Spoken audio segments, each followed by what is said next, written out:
শুভ নববর্ষ। সবাইকে শুভ নববর্ষ স্বাগত জানাচ্ছি। বাংলাদেশ প্রতিদিনে এই মুহূর্তে দেখছেন আমার পেছনে রয়েছে এবারের আনন্দ শোভাযাত্রার মূল আকর্ষণ, এই ফ্যাসিস্টের প্রতীকী, যেটিকে কেন্দ্র করে কিন্তু সকলের মাঝে আনন্দ এবং উচ্ছ্বাস লক্ষ্য করছি আমরা আজকের এই শোভাযাত্রাকে।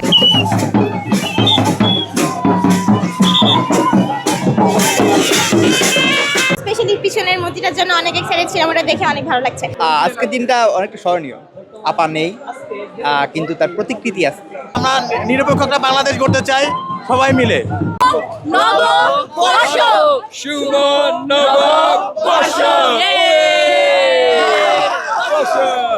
This is a wonderful start to my travels around Bangladesh. কোটি মানুষের আস্থার ভালোবাসায় 11 বারের মতো দেশের 1 নম্বর রেফ্রিজারেটর ব্র্যান্ড ওয়ালটন। অনেক বেশি ভালো লাগছে, আর মনে হচ্ছে যে ফ্যাসিবাদ এই যাওয়ার পর আরো বেশি রং বের হয়েছে এই শোভাযাত্রায়। যে আমরা এত বছর ধরে একটা স্বৈরাচার সরকারের অধীনে ছিলাম, এখন এটা থেকে আমরা বের হতে পেরেছি, নতুন একটা বাংলাদেশি স্বপ্ন দেখতে পেরেছি, এটাই অবশ্যই ভালো লাগার বিষয়। আমার ফার্স্ট শোভাযাত্রা, আগে কখনো আসা হয় নাই, বাট এক্সপিরিয়েন্সটা অনেক ভালো অ্যান্ড অনেক এক্সাইটেড। স্পেশালি পিছনের মূর্তিটার জন্য অনেক এক্সাইটেড ছিলাম, ওটা দেখে অনেক ভালো লাগছে। অ্যান্ড সবাই লাল সাদা একটা থিম মেনটেন করছে, এটা আরও মজা। এই জুলাইয়ের আগে তো এই স্বাধীনতাটা মেবি ছিল না, যে সবাই যে যার মতো অ্যাকচুয়ালি নিজেকে এক্সপ্রেস করতে পারতো না, কিন্তু এবার যে এই মূর্তিটা মেবি আমি শুনছিলাম যে পুরাই দেওয়া হয়েছিল, দেন 40 দিনে ওরা সবাই আবার নিউ করে বানানো হয়েছে। লাইক এটা অনেক এক্সাইটেড। আসলে এটার পাশে আমরা ছবি তুলতেছি বিকজ অফ আমরা আমাদের ক্ষোভটাকে প্রকাশ করতেছি, যে আমরা কতটা বিরক্ত আর কতটা নিয়ে আমাদের এই প্রকাশটা করছি এখানে। এটা আসলে অ্যাপ্রিসিয়েট করার মতো, কারণ আগে হচ্ছে একটা চাটুকারিতা দেখা যেত, যে নির্দিষ্ট কিছু মানুষরা চাটুকারিতার মাধ্যমে নববর্ষ তো সবার জন্য, তো এখানে এককভাবে কিছুই ছিল না, বাট এখানে মনে হচ্ছে সর্বস্তরে সবার জন্য। এবং সবচেয়ে বড় কথা হচ্ছে আমরা ফ্রিভাবে এখানে কথা বলতে পারছি, সেটাই হচ্ছে আমাদের গ্রেট অ্যাচিভমেন্ট। খুবই দারুণ, খুবই মজা। আজকে একটা অন্য আঙ্গিকে পয়লা বৈশাখ উদযাপিত হচ্ছে।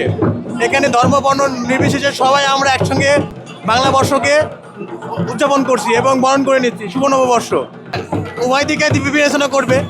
সে যে ফ্যাসিবাদী সৃষ্টি করে গেছে, আসলে এটা আমরা কতটুকু যুক্তিসঙ্গতভাবে মেনে নিতে পারবো জানি না, তবে এটা উচিত হয় নাই।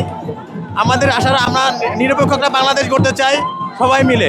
তো আমার পিছনে যে ফ্যাসিবাদের যে মুখাকৃতি, সেটির মাধ্যমে আসলে বোঝানো হয়েছে যে একটি ফ্যাসিবাদ কতটা ভয়াবহ, নির্মম এবং অত্যাচারী ছিল।